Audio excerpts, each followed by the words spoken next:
That's Nick. And that's Joseph. And today we're here to talk about The Home, the sixth film directed by James DeMonaco, which originally premiered at the 2023 Toronto International Film Festival, where it screened for buyers only. Lionsgate is now releasing it for all of our pleasure, July 25th, 2025. Do you know a James DeMonaco film? Yes, you do too. He directed The Purge and its first two sequels, I believe. Oh. His debut was a film called Staten Island, and he also had a film in 2021 called This Is the Night. Is Staten Island the movie with Pete Davidson? No, that's King of Staten Island, Judd Apatow. Okay. What is The Home about? A troubled young man sentenced to community service as the superintendent at a retirement home is warned to steer clear of the mysterious fourth floor, but naturally curiosity gets the best of him. As he digs deeper, he uncovers sinister secrets hidden by the residents and caretakers, secrets tied not only to the home's dark past, but also to his own upbringing as a foster child. Oh, it almost sounds Henry Jamesian, but it's not. Is this a new chapter in geriatric horror? Oh boy. What is your pull quote? Labored dialogue, languid pacing, and a sleepwalking Pete Davidson conspire to sink the interesting story elements of The Home into a mangy mire, so suffocating not even the adrenaline rush of a gruesome rampage can revive interest. Whoa. Mine. Aside from its blood-soaked, rage-filled ending, The Home is undermined by mid-grade performances, an overly busy narrative, and cheap-looking cinematography, making it a largely forgettable endeavor. Which is strange because it has kind of Anastos Mikos, who's the cinematographer, who lends The Empty Man, which you really liked, and many other productions. It looked really cheap. The word that you used as soon as it finished was bootleg, and that's kind of how it feels. Well, yeah, I would say bootleg. I would say like overstuffed but half-baked. There's so much going on, and I feel like it just, from the minute it starts, something doesn't quite feel right, but not in that fun way. In that this taste off-brand kind of way. I kept thinking, what lyric does this remind you of? Dear Johnny had had enough. RuPaul. I'll never go home again. I'll never go home again. As Thomas Wolfe would say, you can't. Pete Davidson plays the troubled young man. It seems like he has a bit of a criminal record, but it's like non-violent crime. We see him getting picked up for doing graffiti. In a very well done mural. I would say that is art, and he is enhancing the community. Or maybe he should pursue art. Like maybe he should just do that professionally. But anyway, we realized that he was raised by his foster parents. Played by Jessica Hecht and Victor Williams, who were giving me if Mr. Winslow was married to Edith Bunker. Oh, God. I think my first issue is Pete Davidson seems a little too old for this character. Because, I mean, he's tied to his foster parents like he's 9. Like he just got put out the system, but he still, needs their help. But he looks like a man well into his, 30s. So well into his staying up all night, not sleeping 30s, yeah. Yeah, so that's odd, but he gets picked up for doing graffiti. The foster dad shows up and is like, oh, we worked out a deal. You can just do community service at this nursing home. So Pete shows up there, and it's this huge facility that looks like it's in the middle of nowhere. And immediately they're like, yep, you're going to do this, this, this, and this. It appears he has no training to do anything, but he's off. Mm-hmm. And the one rule is do not go to the fourth floor. Those people require specialized care and no shade, but you can't do it. And immediately he starts seeing weird things. Like he walks into some old lady's room and she's having sex with someone else and they're wearing creepy masks. It's very shining, or like eyes without a face sex. And then all of a sudden, like the next day he gets awakened. Like, you have to come, rush. We need you. Someone smeared feces all over the walls. You got to clean it. And they burst into a room and it's his welcome party. And at that point, I was very confused because I don't know who's a resident, who's a staff member. Well, John Glover, who, when you get John Glover, he's always kind of a creepy weirdo. And I can't also not think of his role in The Mouth of Madness. But yeah, it's like Bruce Altman is the resident doctor, Dr. Sabian. So it's like, oh, he works there. And I was so unclear until halfway through. John Glover also works there as well. Right. But it's in that party that dissolves very quickly. Mm-hmm. They all just go welcome and then everyone walks away. That's where Pete Davidson's character Max meets Norma, this older lady who's a resident, and immediately she connects to him, and then they start communicating. More weird things start to happen.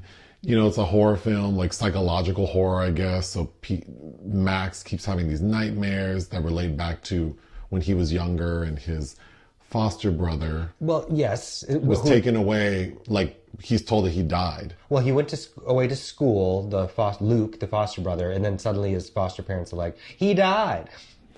So a couple of key things happen. One is that Max's dumbass goes up to the 4th floor. Well, he hears screaming all the time. But he keeps hearing screaming, so he goes up there, even though they told him not to. Yeah. And he sees that it's like One Flew Over the Cuckoo's Nest with zombies. Or Snake Pit.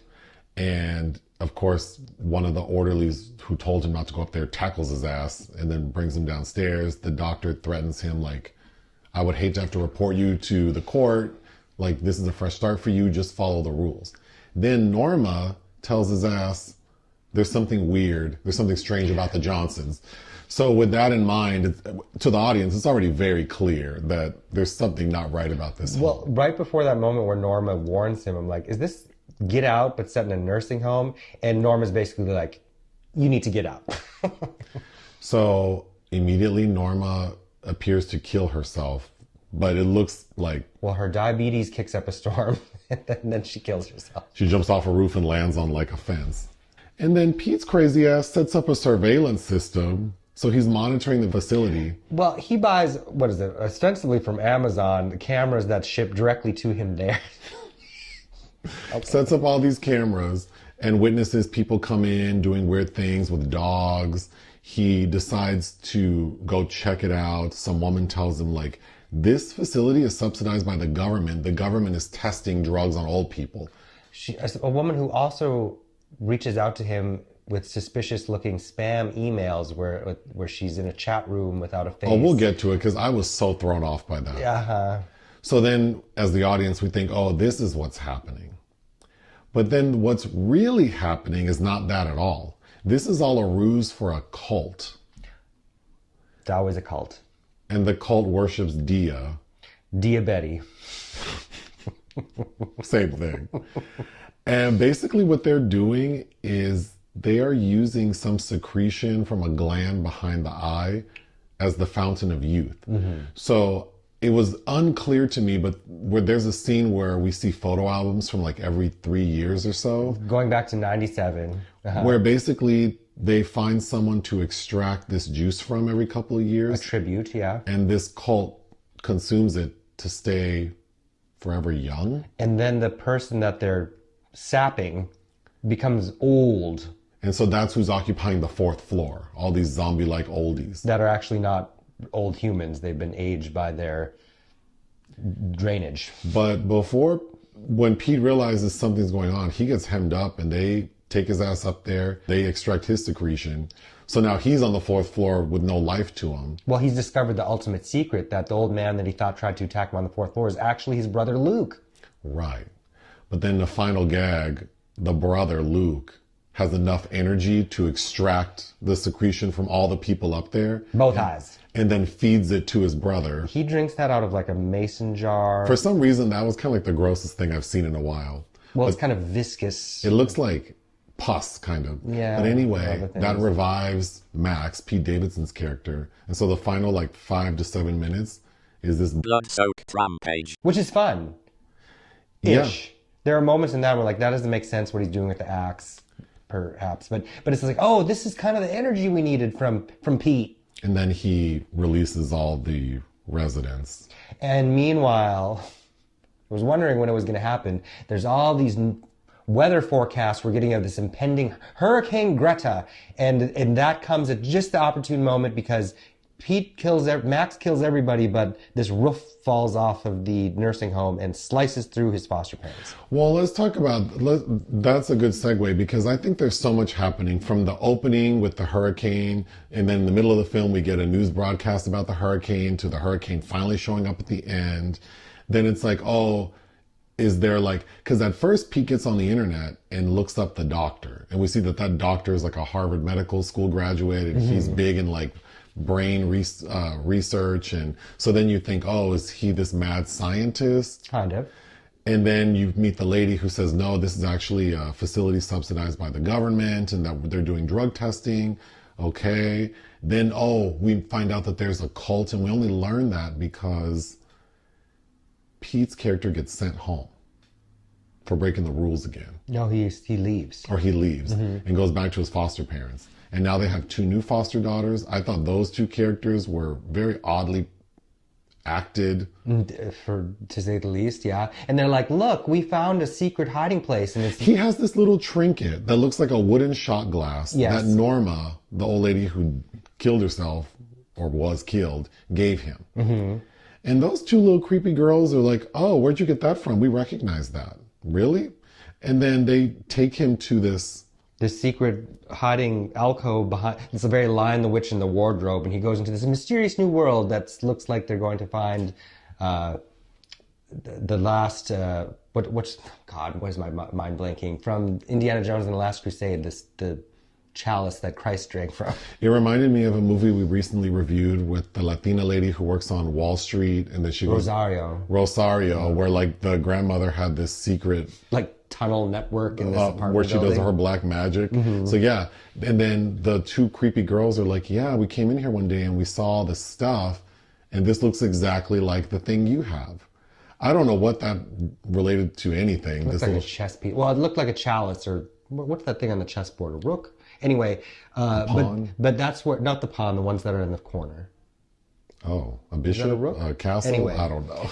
Anyway, that's where he finds the albums. Again, evidence. Why did these people have this just sitting there? Like, why did they? Then we get pictures of the cult, and then Pete, his character, goes back to the home, and then he sees them all there dressed up, ready to celebrate another tribute. Some of these cult members, you started this too old. Okay, that's my other question. So why would you want to be forever young old? John Glover's like, I'm 128. It's like, well, now if I got to a certain age and they're like, you're going to stay exactly looking at this, but you won't look this is how you will look. I'd be like, I made it this far and I look like this. Why? Why do I want to do that? Well, then you brought up a good point. It's also like in Get Out. Yeah, it doesn't really make sense because you're like, as you pointed out, these people are going to have to be obsessively stationed around the people that they're milking. So they never really get to leave. You don't really get to enjoy this extended life. And I felt a little bit the same. That was one of the weak moments of Jordan Peele's Get Out, is like, did these racist ass white people want to be stuck in the bodies of the black help? Right. That they can't really do anything or extra. Yeah, I was confused because they obviously have all these people on the 4th floor who they're extracting from. So they have to care for them. And they have to manage this facility to a degree. So right. it's just like... And does this juice ever expire? Because those people up there are rickety and decrepit. So it just never goes bad? And they only need one every 3 years, and that's enough to sustain everybody that's part of the secret cult? And how do you get new members in there that you want to live together with in this strange commune? I don't know. There are just so many unanswered questions. It's like a mixture of... You brought up the Leech Woman with Colleen Gray, where she's... sticking that ring into men's pineal glands. Which, if people haven't seen that, I recommend the Mystery Science Theater 3000 treatment. It's a great track. Ooh, that's good, Nibey. But it also give me, of course, Wicker Man mixed with, if you remember, Extreme Measures with Gene Hackman and Hugh Grant and Sarah Jessica Parker. Oh, yes. Where they're experimenting on the homeless underneath the city. I brought up The Rule of Jenny Penn. Yeah, nursing home horror. I think that's a great recent example. Or if you remember The Manor with Barbara Hershey. Yes. You even get some, dare I say, Clockwork Orange, Kubrickian elements with what they're doing to Mr. Davidson in the eyes. But okay, so then again, this busy plot. So then Pete gets on the computer and when he's looking up the doctor, and then all of a sudden he gets these pop-ups, like these spam pop-ups, and then all of a sudden he gets an email from something called Faceless Fantasies, which looks like porn, and then it says click here to go to the chat. And I feel like anyone would know, especially someone of his age, to not click on that. No. But he clicks on it, and he's taken to a chat room with this very creepy looking woman. It looked like something out of one of those bootleg Hostel ripoffs that go straight to DVD. Or what was that Russian film we reviewed called Sleeping Beauty, where that woman is trapped and all these people are bidding on her being tortured? Like, and that's the lady who shows up saying it's the government. I thought that was so crazy. So, like, I mean, that doesn't even make sense to me. no, and we don't even need that. Because she's watching him. Right. But Well, like, he has it open and she pops up and like says something. she goes, watch out, someone's coming to your door. Like, how you know? What's happening? He just seems so... Well, Pete Davidson seems really blank. And thus he seems just also really like a simpleton. What was that character he played on SNL where it was like, okay. Oh, okay. yeah. Speaking Todd of RuPaul. Yeah. But then how did he get that black light with the thing that said find the marked one? It was sent to him. Probably from that lady. Yes. So then, yeah, he gets a package with a black light and then someone writes on a wall, find the marked ones. And so he goes into, is it Luke's? John Glover's. Lou's room and sees an X on his neck. But then I'm confused because we find out that Lou is part of the cult. So I guess Lou's marked because he is part of the cult. But then we get a scene where Lou has like a nervous breakdown. He's faking it all because Lou said that we were playing with our food. But he yanked all his teeth out. He didn't. Because when he smiled, he had all of them. It was just blood. It was just fake blood. But he admits to Pete Davidson when he's tied to the chair before they first suck out his juices that they're playing with. We were just playing with our food. Right. And what also, if I was Max, and somebody sent me that black light, and I saw the marked ones, which is just an X on the back of these people's necks. Why would they need to be marked? They're all held captive there in this nursing home anyway. The people that are doing terrible things know who and why they're doing what to. What? You get an X before we're ready to start experimenting on you? I don't know what sense that makes. My final thought is I was confused, like, because there's this threat looming for Max, Pete Davidson's character, that if he doesn't follow the rules, he's going to be reported to the court and then he'll be in a bad spot. So why doesn't he report them? He has video footage of weird things happening. He finds Norma's diary that says incriminating things and he throws it in the incinerator. That's another thing that was driving me crazy because this is a film that's heavy with nightmare sequences and then you're unable, some of the stuff seems so outlandish. To decipher what's real or not. I'm like, is this happening right now? Because this seems really stupid. Yeah. Speaking of Mystery Science Theater, this also reminded me of a terrible film that I also only recommend watching with the Mystery Science Theater track is The Incredibly Strange Creatures That Stop Living and Turn into Mixed Up Zombies. That's what this shit feels like.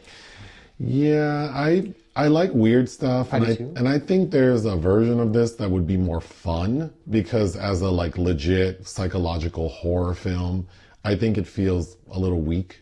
I do too, and I think Pete Davidson, who did, I don't mind in comedic roles, and I know he executive produced this, but I don't think he's the right person for this role. I think someone a decade younger at least, and with an emotional range. Unfortunately, what would you give The Home? 2. I didn't care for it. I would say it's probably okay for some people, so I'd give it 2.5 out of 5. Join us on Patreon and listen to our podcast. Bye.